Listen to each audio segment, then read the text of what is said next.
دشتو له باران راکه ګل او ګلستان راکه او نور درنه څه نه غواړم یو ښکلی جانان راکه مننه او یوه پیاله شراب ښه دي غم به دې مېلمه کړمه یوه پیاله شراب ښه دي غم به دې مېلمه کړمه او ښه شپه د سپرلي ښه ده ستوري چراغان راکه اوښکې به ډیوې کړمه یاد به دې تازه ساتم اوښکې به ډیوې کړمه یاد به دې تازه ساتم لږه خاموشي چې وي دشتې بیابان راکه او زه به دې مجنون شمه ته به شې لیلا زما زه به دې مجنون شمه ته به شې لیلا زما او پرېږده سر به برخه یم لاسو کې ګریوان راکه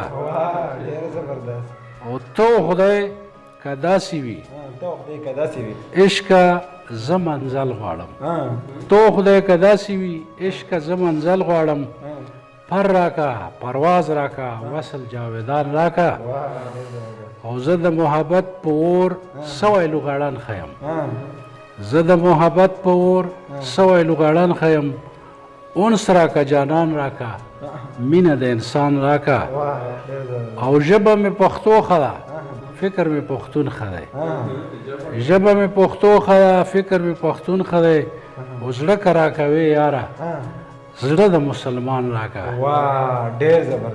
مننه او زار چې د ژوندون لري عقل یې طلب کوي راز چې د ژوندون لري عقل یې طلب کوي او لرې که پردې ټولې پوهه په قرآن راکه او آخري شعر یې دی چې زه تاثیر پښتو کوم او ته یې غیرتي خدایه زه تاثیر پښتو کوم ته یې غیرتي خدایه ومنه دا سوال زما مینه د افغان راکه چې بهور نیکه او مهربانه دی درنو ملګرو مینوالو کتونکو السلام علیکم ورحمت الله وبرکاتو زه یم عزت افریدی او پاڼه ده د اسمان ستوري په دې هیله په دې تمه چې روغ جوړ او د ژوند په خوند کې به وئ پېښور بورډ دی چېرته چې حاضر وخت ډاکټر اسلم تصیر صاحب ژوند کوي خواله یې راغلي او غوښتل مې چې یوه مرکه سره جوړه کړم د پښتنو او د پښتو د ادب یو ستر یو خمګیر شخصیت دی د پښتو یې ډېر خدمت کړی دي او کوي یې او د دې دور د استادانو استاد دی بلکې ډاکټر اسلم تصیر افریدی صاحب زموږ سره د یو شاعر نه بلکې د یو مکتب حیثیت لري ځکه چې د نوي کول شاعران دي او که مشران شاعران دي تر اوسه ترې زده کړه کوي او د ده په شان شخصیتونه زموږ سره بلکې کم نه بلکې د نشت بروبر دي او موږ هم یو اعزاز ګڼو چې د داسې شخصیت سره ناست یو نو وخت مو ډېر نه هم راځي چې اول ورته په پروګرام کې هرکلی وایو نو ډاکټر اسلم تصیر افریدی صاحب په پروګرام کې درته هرکلی او ستړي مه شي وایو ډېره زیاته مننه کوروداني درته وایم ستاسو او ستاسو د چینل د اسمان ستوري زیات ممنون او مشکور یم چې تاسو تکلیف وکړو دلته راغلو او زما سره د یو څو خبرو طلب کوئ زه ستاسو ډېر شکرګزار یم ډېره زیاته مننه ډېره مننه ډاکټر اسلم تصیر صاحب تاسو هم چې موږ له وخت راکړو په دا لنډ تنګ وخت کې مینوالو کتونکو د ډاکټر اسلم تصیر افریدي نه به کلامونه هم اورو او څه تپوسونه به ترې هم کوو ډاکټر اسلم تصیر صاحب د تاسو د شخصیت سره ډېر بالا خلک آشنا دي خو یې موږ د پاڼې په مینوالو سره هم څه لږ ځان معرفي کړه نو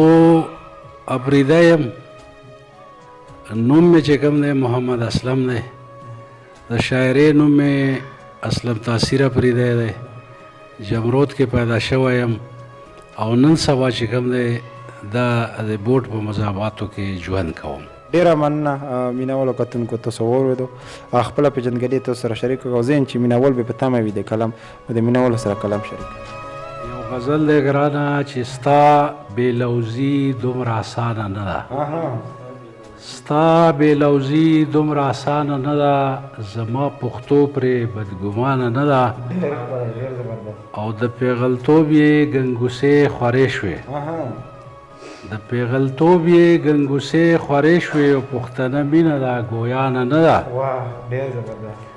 او پښتون جابر ته غیږ په غیږ ورغلی پښتون جابر ته غیږ په غیږ ورغلی او پټه د چا نه یې مړانه نه ده خو راځئ چې یو شو چې ګواښ مات کړو راځئ چې یو شو چې ګواښ مات کړو حمله د وخت مهربانه نه ده مننه او تیارې د جهل مو په کام خورې دي تیارې د جهل مو په کام خورې دي او ډیوه د علم یې روښانه نه ده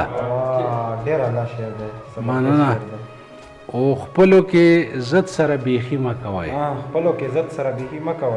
خپلو کې ضد سره بیخي مه کوئ واعظ ستا خبره ورانه نه ده مننه اوس خو کیسه د ژوندانه په کار ده اوس خو کیسه د ژوندانه په کار ده اوس خو کیسه د ژوند روانه نه ده او هغه په مونږ چې ترې نډازې کېدې هغه په مونږ چې ترې نډازې کېدې او هغه بلۍ جوړې لاورانه نه ده مننه او زما بچیه بس قلم راواخله زما بچیه بس قلم راواخله او د ټوپک مینه د ستومانه نه ده او چې هره اوښکه مې په تا پسې تله چې هره اوښکه مې په تا پسې تله او ما رانیولې تر ګریوانه نه ده او سپوږمۍ منمه چې بلا ښکلې ده سپوږمۍ منمه چې بلا ښکلې ده خو محبوبه ورته حیرانه نه ده او آخري شعر دی چې یعنی مقطع ده چې د کام کورونه مې تاثیر اوران دي د کام کورونه مې تاثیر اوران دي او د زړګي خونه مې ودانه نه ده ډېر خوندور دی الله کله مینهوالو کتونکو مونږ هم د خوندونه غوښتل تاسو به هم خوند اخیستی وي تاثیر صاحب د خپله ژبې نه په خپل ادبي سفر باندې رڼا واچوه یعنی شاعري دې د کوم وخت نه شروع کړې ده استاد دې څوک دی او د کتاب په اړه د څه خیال دی یعنی کتابونو نه موږ هم خبر یو خو ملګري بې خبر نه وي نو د ملګرو سره شریک کړه ګرانه شاعري خو چې موږ شروع کړه نو دا کال 1986 و د هغې نه بس د سکول طالب علمانو دا سلسله را شروع شوه ابتدا کې زما خپل ورور و منظور چشتي افریدی د هغه سره به شاعري شریکوله بیا خیبر افریدی صاحب و سایر افریدی صاحب و د دغو سره ناسته دوی ته کلام ښودلی دا ابتدایي استادانو کې دي بیا ناظر شینواري چې کوم دی هغه له ما کلامونه لږ ډېر کتلي دي نو د استاد په حیثیت دغه زموږ استادان کتابونه چې کوم دي نو داسې خو ما سره اوس هم 12-14 ناچاپ پراته دي خو فی الحال یوه زما د شاعرۍ مجموعه کنجکه په 2010 کې چاپ شوې ده چې هغه اوس بیخي ختمه شوې ده نشته دی د هغې نه علاوه یو دا کتاب دی چې دا د خیبر داسې شاعرانو چې هغه مطلب دی چې داسې ډېر خلکو نه پېژندل نو د هغو سره ما مرکې وکړې او دا مې چاپ کړې غرض مې دا و چې دا مخې ته راشي خوله په خوله خبرې نو دغه مې چاپ کړی دی نورو ته مې اراده ده انشاءالله چې هغه به هم چاپ کوو که خیر وي والا چې یوه سفرنامه ده د هغې نوم دی بختور سفر ناتیه مجموعه ده تر اوسه پورې خو پې ما مشالونه نوم ایښی دی نو ځینې ملګري وایي چې دا نوم به لږ ترمیم پکې راولو افسانو زما یوه مجموعه ده د 15 ستوري په نوم باندې دغسې زما چې کوم دی مقالې دي خیبر ادب یوه جایزه دا به چاپ کوو انشاءالله دا د خیبر په لیکوالو مختلفو لیکوالو باندې زما لیکونه دي د دې نه علاوه په حمزه شینواري صاحب باندې چې کوم دی 2 مقالې دي د حمزه شینواري نظم د فکر و فن په تله او دویم چې کوم دی د ژوند فلسفه د امیر حمزه خان شینواري په نظر کې او دغسې نور کتابونه هم شته د ریډیو باندې چې کوم دی ما تر ډېره وخته د شاعرانو په کتابونو باندې تبصرې کړې وې هغه مې راغونډې کړي دي د هغې نوم دی مطلب دی چې کتابونه دریابونه نو هغه به م انشاءالله د چاپ اراده ورته شته دی او دغسې بس نورې خورې ورې پاڼې دي دا به راټولول غواړي انشاءالله نو دا به چاپ کوو که خیر وي نو تصیر صاحب د پښتو خو ډېر صرفونه دي تو په کوم صنف کې کور کړی او تر دې دمه ادب کې څومره کور کړی دی او که تاسو فکر کړی وي د خیبر د شاعرانو عموما د خوښې چې کوم صنف دی نو دا غزل دی مونږ هم د ابتدا نه تر ډېره وخته پورې د غزل سره مینه کوله. په دې منځ منځ کې هم لږ ډېر نظم یا کیتا رباعي هم لیکلې ده، خو مطلب ده چې غزل. بیا یو وخت داسې راغی چې ما وویل چې یاره د شاعران خو مونږ کې ډېر دي، نو راشه ته لږ نثر طرف ته لاړ شه. نو نثر کې بس دا په هغه ابتدا کې دا مضمونونه هم لیکل، مقالې هم لیکلې که نه. بیا پکې بس داسې نور لکه سفرنامه راغله، راپوتاژونه پکې راغلل، ورسره چې کوم دی افسانې پکې راغلل. شعر په حواله اوس په نثر کې کار ډېر دی ما سره، ځکه چې دا نثر به دا یوه مجموعه ده یا نعتیه یوه مجموعه ده که نه. دا دوه د شاعرۍ جوړېږي، باقي ټول چې کوم دی 12-13 کتابونه به جوړېږي، دا نثر دی، دې کې نثر دی. نو لکه هغه تله درنه شوه. تاثیر صاحب تاسو د کومه ادبي غونډو سره تعلق ساتو او کومو غونډو کې وخت تېر کړی دی؟ په دې پېښور کې سرحد پښتو ادبي ټولنه وه، هغې له به ډېر په باقاعدګۍ سره تلو راتلو. د کلندر مومند صاحب چې کوم د مرکه وه هغې له ډېر تلي راغلي یو.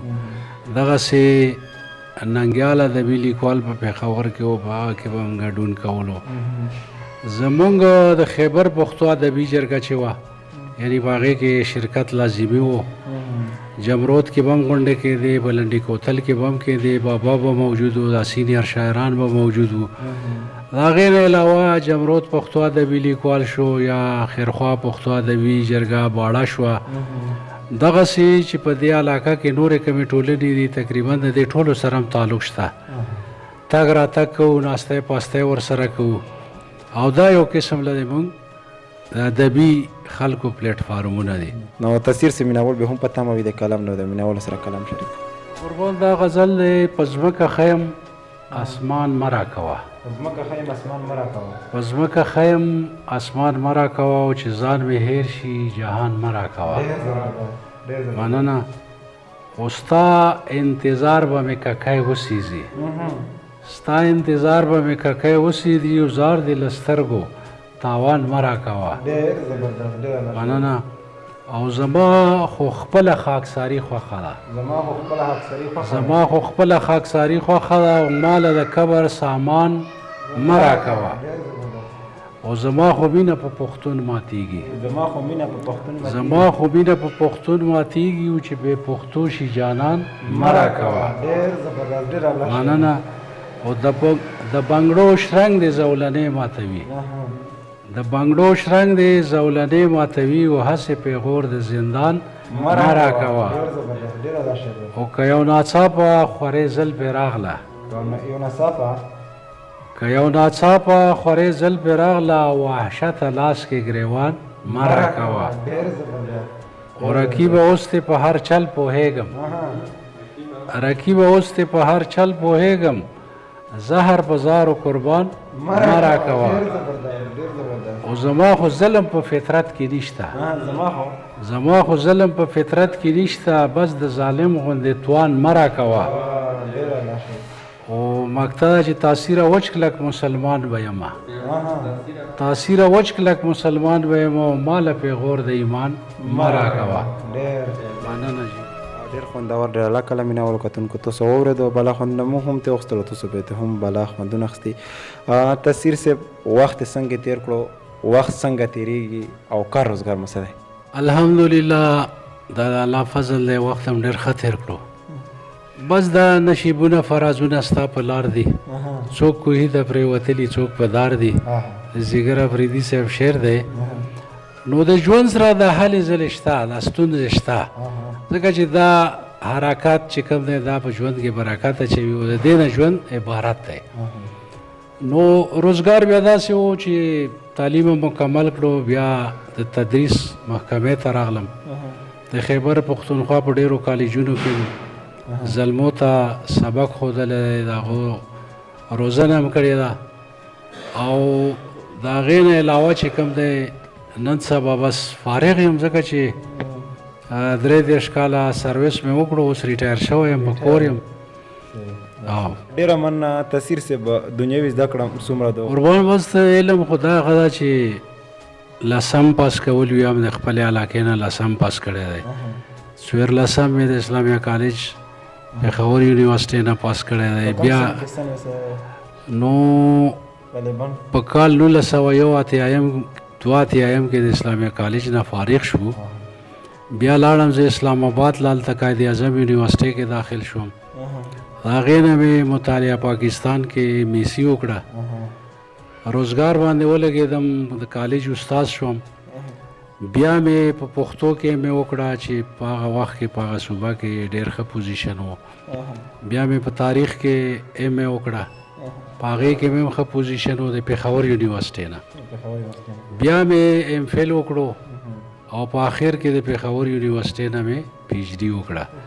دا دنیاوي علوم دي او باقي کوشش کوو چې اوس هم هغه د دین د علم تنده لا نه ده سړه شوې, نو لګیا یو مدرسې له زور ازو سبق پکې وایو. تاثیر صاحب د خلکو په ژوند کې بالا شوقونه لري د ژوند سره. څوک د څه شوق کوي, چا لوبې کړې وي, څوک د مرغو شوق کوي. نو ته داسې په ژوند کې کم شوق تېر کړی دی د ادب نه علاوه, او کم شوق کوې اوس؟ بس قربان داسې وه چې طالب علمي زمانه کې فوټبال ډېر زیات خوښ و. فوټبال به م کولو, فوټبال پسې بتلو. بیا چې کوم دی بیا مې دغه سره شغل شو چې یاره لیک لوست کوه, لیکل کوه. نو بیا م لیکل کړي دي. داسې شوقونه هم نشته چې مرغان ساتل, پنجرو کې بندول, لکه دا به آزار ښکارېدو, یا دا چې په سیکل وګرځه, یا چې کوم دی بس دغه محدود. اوس هم چې کوم دی د فوټبال لوبه د کتو پورې خوښوم, اوس خوښوم. مونږ عمر نه دی دغسې چې کوم دی د شعر و شاعرۍ سره د ادب سره کتابونه لولو. بس دغه زمونږ یو مشغوله او یو شوق پاتې شوی دی. باقي داسې شوق هم نه دی کړی چې هغه لکه یا سیګرټ څکل شول, دا شول, یا چې کوم دی نشې کول. د هغو نه الله پاک ساتلي یو الحمدلله. تاثیر صاحب په ژوند کې بالا ارمانونه هم خلک لري. ته داسې په ژوند اوس داسې ارمان دی کم دی؟ بالا ارمانونه وي, خو بیا هم داسې یو غټ ارمان چې په زړه دی پروت وي اوس, نو دی ملګرو سره شریک کړه. قربان بس هغه وي لکه د مونږ په ژوند کې دا د حج فریضه ده یا عمرې دي, نو الحمدلله هغه مکمل الله پاک را کړې ده. او باقي ما خو درته وویل چې دنیاوي کم ارمانونه دي, بس هغه د خوشحال د رحمان بابا خبره ده چې د دلبرو صدقې لره غواړم, هسې نه چې په دولت پسې ظاهر یم. دغه بس غواړو یا دام طلب دی چې د عزت ژوند وي او په عزت سره ژوند تیر کړو, نه چاته بده خبره وکړو, نه چاته سپک وګورو. انسان چې کوم دی دا ټول د قدر وړ دی. شفقت چې کوم دی په ځناورو هم پکار دی, د هغو سره مینه پکار ده.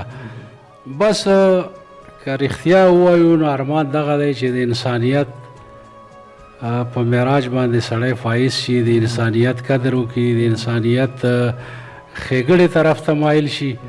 نور چې کوم دی بس دا خو د دنیا غدي پوه شوې. د خوشحال بابا خبره ده چې کانې شه کلندر شه, که شته شته که نشته نشته. نو که وم یوه ښه ده او که نه وم یخې دي پوه شوې. نو دغسې څه هغه نشته. الحمدلله په حیثیت د انسان ما ولیدل چې خلک د انسان قدر کوي, الله دې خوشحال لري. په حیثیت استاد, په حیثیت معلم ما ولیدل شاګردانو زمونږ ډېر زیات قدر وکړو, الله دې دوی قدر وکړي. په حیثیت د شاعر ډېرو خلکو مونږ له درناوی راکړو, مونږ سره یې مینه وکړه. مونږ که شاګردان دي که دوستان مو دي, نو بس د الله تعالی نه یو جهان مننه او ډېر ترېنه خوشحال یو چې دا کم ژوند یې راکړی دی, د عزت ژوند و تر اوسه پورې الحمدلله. نور هم طلب کوو چې د عزت او د خیر ژوند وي. بس نه خو څوک ازارول غواړو, نه غواړو چې موږ د څوک ازار کړي. نه ملګرو تصور د تاثیر صاحب نه په خپله یی چې ژوند مې ښه خوشحال تېر کړو, مطلب داسې اوس غټ ارمان نه لري. اصلا تاثیر صاحب اوس هغه ارمان نشته دی, بس ارمانونه و الله یو بختور انسان پیدا کړی چې د وخت سره یې پوره شوي دي. نو تاثیر صاحب ملګرو بې پتامه خبرې هم ډېرې وکړې, نو زه یم چې یو کلام یې سره شریک بل غزل دی. زه له تا سره واصل وی الغیاس, زه له تا سره واصل وی الغیاس, استاد سترګو مقابل وی الغیاس. او چې د پروت د در په خاوره کې مدام وای چې د پروت د در په خاوره کې مدام وای زه په بخت دومره قابل وای الغیاس او چې مې درست عمر د یار په خوا کې تیر وای چې مې درست عمر د یار په خوا کې تیر وای او داسې ژوند راته حاصل وای الغیاس استاد عشق په مدرسه کې مې ژوندون وای استاد عشق په مدرسه کې مې ژوندون وای او د طالب په سیر داخل وای الغیاس او د معصوم ارمان په قبر مې جړا ده د معصوم ارمان په قبر مې جړا ده او مختورن یې هر قاتل وای الغیاس او ما به ډېر د زړه حال ورته ویلی ما به ډېر د زړه حال ورته ویلی یار زما په لور مایل وای الغیاس او مقطع چې د تاثیر د مینې ډک پیغام به څه کړې د تاثیر د مینې ډک پیغام به څه کړې رسېدلی تر جاهل وای الغیاس خوندور ډېر الله کله مینهوالو کتونکو تاسو واورېدو تاثیر صاحب لکه تاسو هو خو د سترو شاعرانو که مشران شاعران دي استادان شاعران دي باباګون دي د هغو اغزاس تاسو له میلاو شوی دی مطلب خاطر افریدی شو خیبر افریدی شو داسې حمزه نظیر شنواری کلندر مومند دغسې نور مشران شاعران چې مو بې نومې نه وي اخیستې او داسې مشرک رغون شوي وي یا تاسو له داسې مزاح خبره یادوي یا تاسو داسې یوه خبره وي چې د خلکو له نه وي پاته او تاسو په خبره پاته وي ته نو هغه د ملګرو سره شریک کړل ډېر خوند اصل کې الحمدلله یو خاطر د مونږ د دور نه مخکې وفات شوی و هغه سره م لیدل کتل نه دي شوي خو د هغه کلام هم لوستی دی کوشش هم کړی دی چې په هغې هم ځان پوه کړی دی باقي چې دا څومره ښه شاعران دي دغو ټولو سره خدای پاک ناسته پاسته مونږ نصیب کړې ده په دغو کې لکه خیبر افریدی صاحب یو ډېر داسې د عجیبه شخصیت مالک و چې د هغه هره یوه خبره د خندا وه لکه وړومبی پښتو عالمي کانفرنس کېدو سخته ګرمي وه باچا خان د هغه پرانسته کړې وه او نور ډېر دنیا نه شاعران دیوان راغلي وو نو خیبر صاحب एकदम کی چې راڅه باچا بهر وځو نو هغه د حال و د هغه نه بهر راووتو ښار کې چونکې هغه پروګرام و نو هغه یوې رشکې ته اشاره وکړه رشکه ودرېده ورته یې چې جم ته مرسوه جم ته مرسوه بس رشکه را روانه شوه خو چې تاکال را ورسېده وایي چې ودروه ودرېده نو بس ترې راکوشو هغه ته یې چې ها خپلې پیسې واخله او څه درومه ما د خیبر صاحب خو د جام پورې تلو اراده وه چې بڑا غریب سړی دی پرېږده یې او بس هغه ګرمۍ نه راووتو دلته هوا لګېږي که نه نو دا د هغه داسې یو عجیبه هغه وې بل بیا یو ځل هغه ته لاړو یو پټي ته د خیبر افریدي صاحب وږي ډېر زیات خوښ و نو هغه مونږ تاسو ته ډډه یې ډډه مو واچوله او بلا ډېر وږي نو چې ډېر تکړه سړی وي 2 به وخوري 3 به وخوري 4 به وخوري خیبر استاذ د 13 نه 13 شو وږي خوړل یا طلب نو ما ته چې خیبر صاحب خراب نشي د ته تکیه کلام چې که ښه نوم به یې درتلو ویل وی چې باچا چې کوم شي وخت وي که نه ډېر خوره چې ناستې موړ شي بیا د یوې تشروط نه خرابېږي نو زه ځکه ډېر خورم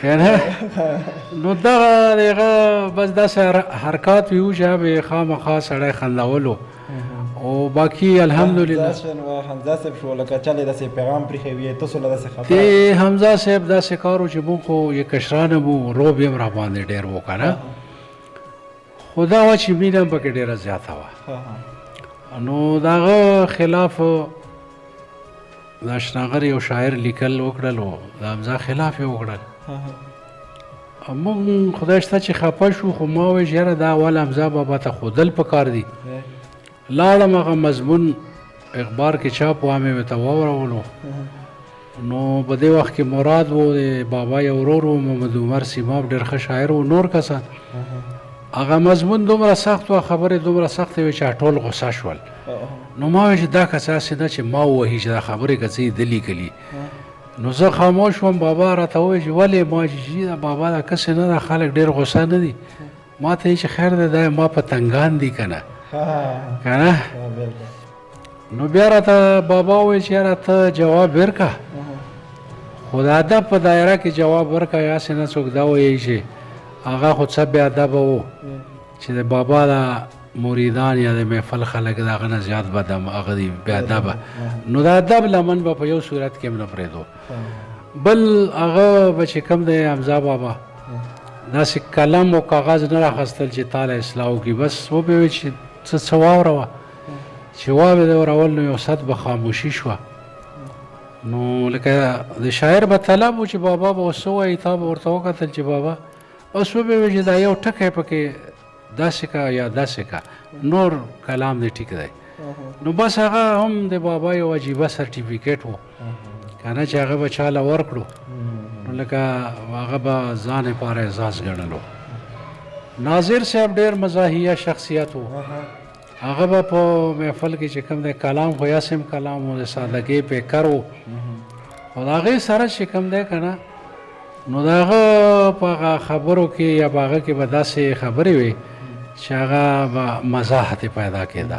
کلندر مومند صاحب په پېښور کې یا په دغه علاقه کې چې د هغه سره به څوک په مرکه کې کېناستل، وچ ککړ ایغ نیغ پښتون سړی و، او په ملګري به ډېر سخت ودرېدو، ډېر سخت به پرې خفه کېدو چې د چا به څه کار راغی او کلندر صاحب ته به یې وویل نو هغه به حت المقدور دا کوشش و چې دا کار سر ته ورسوي. نو هغه ډېره زیاته مینه کوله او هغه چې کوم دی د هغه سره به د موږ غوندې زلمي ناست وو مرکه کې، چا به غزل تنقید ته وړاندې کولو، چا به افسانه وړاندې کوله، څوک تکل، څوک مقاله. نو د کلندر مومند صاحب په طبیعت کې سنجیدګي ډېره زیاته وه، خو د هغه نقد به داسې و چې هغه به معزاز و د یو لیکوال لپاره. هغه به چې چاله شا وټپوله یا شابسۍ به یې ورکړو داسې به اکثر کېدل، زلمي به یې په شا ټپول که نه یا به یې شابسۍ ورکولو.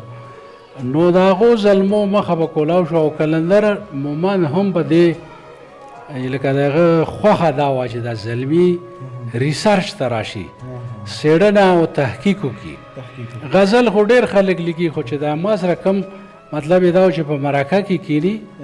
او الحمدلله د هغه وخت ډاکټر یار محمد مغموم صاحب واخله، رجولي شاه خټک صاحب واخله، دغسې عباسین یوسفزی صاحب واخله، زموږ غوندې لیکوال واخله، ډاکټر اظهار الله اظهار صاحب واخله، ډاکټر تاج الدین تاجور صاحب واخله، اسیر پروفیسر اسیر منګل صاحب واخله که نه، روخان یوسفزی صاحب واخله. دا ټول د کلندر صاحب په دې محفل کې ناسته پاسته کړې ده. او الحمدلله نن چې کوم دی ډېر قداور شخصیتونه دي د حمزه صاحب او د کلندر صاحب.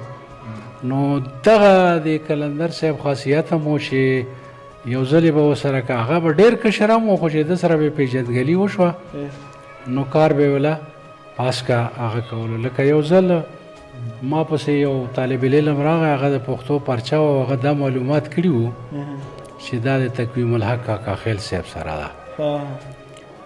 نو هغه غوښته چې یاره دته لږ مطلب د وینا وشي. نو ما ورته ویل راځه ما سره کس شته. نو مونږ کلندر مومند صاحب ته وویل. نو کلندر مومند بیا تقویم الحق صاحب سره رابطه وکړه، ویل چې دا ما کشران دي، د دو کار به خامخا کوې. نو لکه تر دې حده پورې کلندر مومند صاحب مینه ناک سړی و. ډېره مننه ملګرو، تاسو ته ګټورې او خوندورې خبرې واورېدې د مشرانو شاعرانو او د استادانو شاعرانو په باره کې. او چې بل کوم شخصیت یې موږ سره دی منظور چوستي صاحب چې تاثیر صاحب یې په کور کې راوړل شوی دی، مطلب مشر ورور یې دی. نو د په باره کې ته موږ ځانګړې غوښتنه ترې کوو چې په هغه شخصیت باندې هم یې موږ سره خبرې وکړي. نو تاثیر صاحب منظور چوستي صاحب هم چې موږ سره خبرې وکړي نو ډېر خوند به وکړي. مننه. کور د ودان اصل کې ما چې شعور وموندو، یعنې پوه شوم په ښه او بد.